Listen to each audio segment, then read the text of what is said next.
संग्राम दल के आवे तो शासन में, जमीन बटेगा राशन में। 12 तारीख को सर बिहार की राजधानी की पटना में भूमि अधिकार महारैली होने वाली करने जा रहे हैं, क्या बताना चाहेंगे इस संदर्भ में? 12 अप्रैल को भूमि अधिकार महारैली जो समता मूलक संग्राम दल के द्वारा आयोजित है, वो ऐतिहासिक रैली होगी। वो ऐतिहासिक रैली होगी, पूरे के पूरे आपको लोकतंत्र दिखाई पड़ेगा। और लोकतंत्र जब हम लोग पढ़ते हैं तो लोकतंत्र में अवगुण भी है और गुण भी है। तो समता मूलक संग्राम दल की जब रैली होगी तो लोकतंत्र के गुण दिखाई देगा, और बाकी पार्टियों की जब होती है रैली ना, तो उसमें लोकतंत्र का अवगुण दिखाई देगा। ऐतिहासिक रैली होगी। क्या चीज़ के लेकर के आप रैली कर रहे हैं उसमें? संवैधानिक अधिकार, आर्थिक समानता की हमारी लड़ाई है। जो बिहार में जब तक भूमि वितरण नहीं होगा तो आर्थिक समानता नहीं आ सकती है। भारतीय संविधान में वर्णित है भूमि सुधार अधिनियम 1950, जिसके माध्यम से आज नहीं, आज़ादी के बाद ही ज़मीन को वितरण कर देना था। पर यहाँ के लोग जो हैं चोर उचक्के रंगदार ठेकेदार के बल पे ही यहाँ सरकार बनाते हैं, और जब सरकार में बैठते हैं तो उन्हीं के लिए काम करते हैं, गरीबों के लिए कोई काम नहीं करते।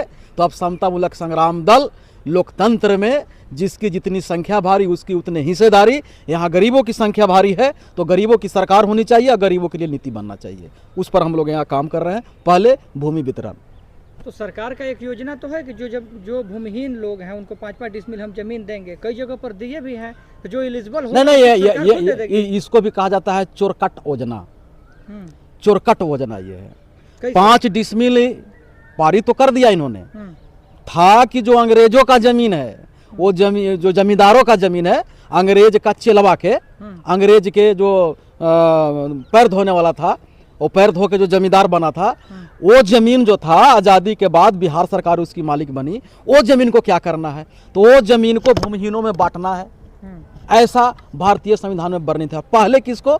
खास करके दलित आदिवासी को पहले देना है, उसके बाद अति पिछड़ा को देना है। इसी तरह से कर्मबाई बांटना था, किसी को मिला नहीं मिला, उसी में से कम बांटना था जमीन, तो उसी में से 5-5 डिसमिल का घोषणा किया गया सरकार का।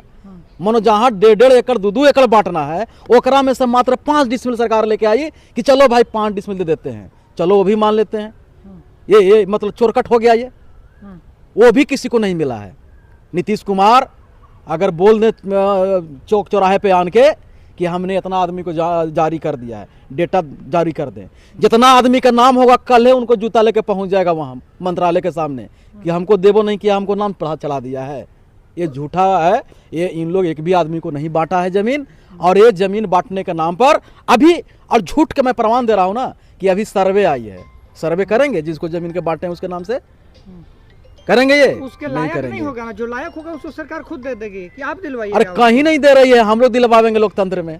आप कैसे दिलवाइएगा? सरकार के गर्दन पकड़ के दिलवाएंगे, और नहीं तो सरकार को ही हम लोग बदल देंगे। क्या बात कर रहे हैं सर, सरकार के कैसे गर्दन पकड़िएगा? लोकतंत्र में जनता गर्दन पकड़ेगा, गर्दन पकड़ के मैल छोड़ा देगा। वो लोकतंत्र में पावर है जनता को। वो राजा समझता है, कहाँ बैठ गया है जो राजा समझता है? यहाँ का राजा जनता है। जनता तुमको वोट देके नौकर चुना है, मुंशी हो मुंशी तुम। हिसाब किताब करो बढ़िया से, हिसाब किताब नहीं करोगे तो यहाँ के लोकतंत्र में जनता मालिक है। गर्दन नहीं छोड़ाएगा, गर्दन तो छोड़ाएगा कि जनता उसको खेत के भगा देगा। इस तरह विवादित बयान देके आप भूमि दिलवा दीजिएगा। आप ऐसे अपने लोगों को क्यों भड़का रहे हैं? नहीं, भूमि अगर नहीं देगा तो हम कह रहे वोट से सरकार बना लेंगे। यहाँ के गरीब गुरबा लोग वोट देगा संग्राम दल को। संग्राम दल सरकार में आएगी, भूमि सुधार लागू होगी। जितना भूमि से संबंधित कानून जो लंबित है, चाहे चकबंदी हो चाहे भूमि सुधार हो, वो सब लागू होगा और सभी को यहाँ अपना काम होगा। राशन की तरह कहा जमीन बंटवाइएगा, वायदा है। संग्राम दल के आवे तो शासन में, जमीन बटेगा राशन में, एकदम बटेगा। राशन कहाँ जाएगा सर? है नहीं, हम कामी आदमी है। हमको काम चाहिए और अपना काम चाहिए।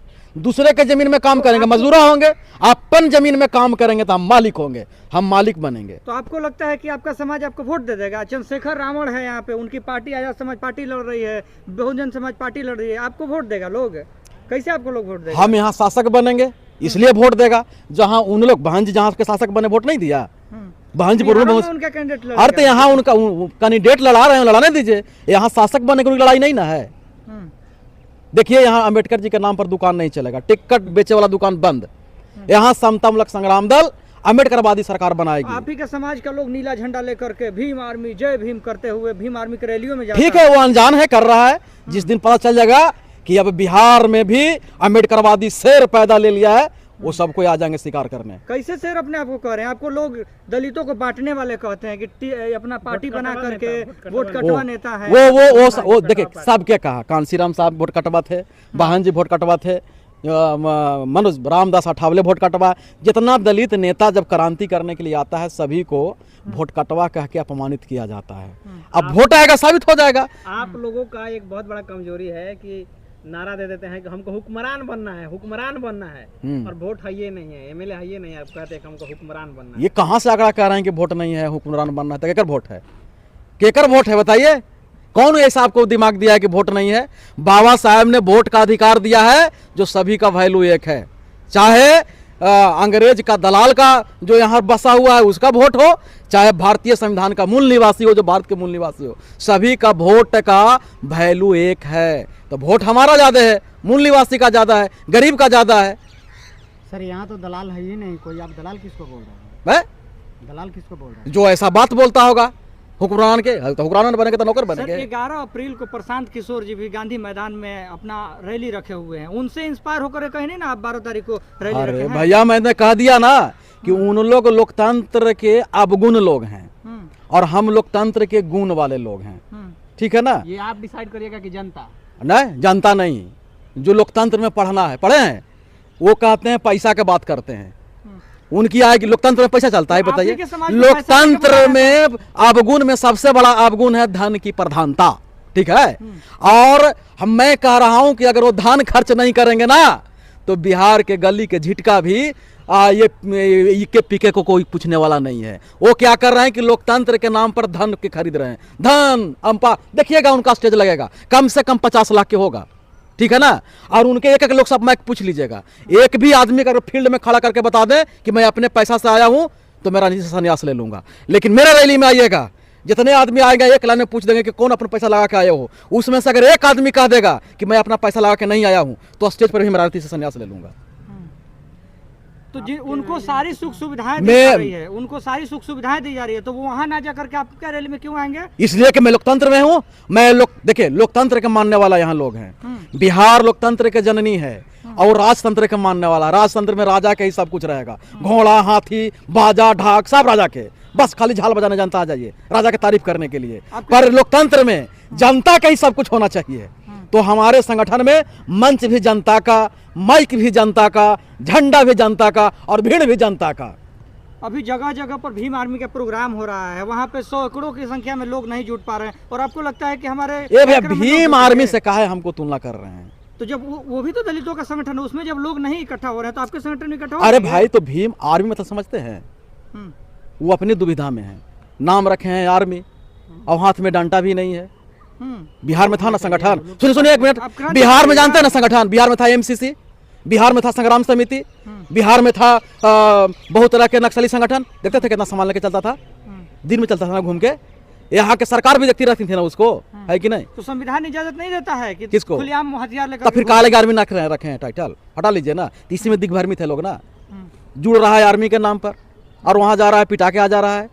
तो आपका कहना है कि सारे गली के जितने लोग हैं वो बंदूक लेकर घूमे, कट्टा लेकर? नहीं, कलम लेकर घूरे। तो नाम होना चाहिए कलम वाला ना, नाम हुआ। जैसे मैंने हम संग्राम रखे हैं, संग्राम पेन का होगा, कलम का होगा, विचारों का संग्राम। संग्राम भी तो क्रांति को ही कहा। अरे आर्मी कलम से नहीं चलती है, आर्मी हथियार से चलता है। तो संग्राम भी तो तलवारों से होती है? नहीं, कौन कह दिया है? बाबा साहब ने संग्राम नहीं किया का? 1000 तलवार के बराबर एक कलम होती है, इतना बड़ा कलम तलवार होता है। चलिए सर, आखिरी में क्या संदेश देना चाहेंगे? क्या होने वाला 12 अप्रैल को? मैं आखिरी में संदेश से दूंगा कि बहुत से जो गांधी के चेले लोग हैं, जो गांधी के चेले लोग हैं, वो डराने की कोशिश कर रहे हैं कि भाजपा आएगा तो पूरे दलित समाप्त। ठीक है ना? तो मैं कह रहा हूं कि भाजपा से डरूंगा नहीं, बल्कि भाजपा से लड़ूंगा। ये जो दलाल करने वाले दालिल जो आरएसएस के दलाल लोग हैं, जो दलितों को डरा रहा है, वो अब दलित डरने वाला नहीं है, यहाँ के अति पिछड़ा डरने वाला नहीं है, यहाँ के गरीब मजदूर डरने वाला नहीं है। भाजपा से लड़ेंगे, क्योंकि हमको पता है कि भाजपा से लड़ने लायक यहाँ कोई नेता नहीं है, सब भाजपा के चंगुल में है। ये चे चाचू किए बस जेल में ठूस देगा, ठीक है ना। वो लड़ता हुआ दिखाई देगा पर लड़ेगा नहीं, जीत हो जाएगा किसको? भाजपा के। अगर भाजपा को हराना है तो संग्राम दल को ही आगे आना पड़ेगा और संग्राम दल को ही चुनना पड़ेगा। भाजपा को हराने के लिए हम लोग अभी ये रैली कर रहे हैं और भाजपा जिस सोच में है ना कि यहाँ के किसी को लीडर पैदा नहीं होने देंगे और कांग्रेस मुट्ठी में, कांग्रेस के चेले चपाटी मुट्ठी में आराम से यहाँ नीतीश कुमार के पगला घोषित करके सरकार बना लेंगे। संग्राम दल होने वाला नहीं है, नहीं देगा उसको। अब संग्राम दल से मुकाबला करना पड़ेगा।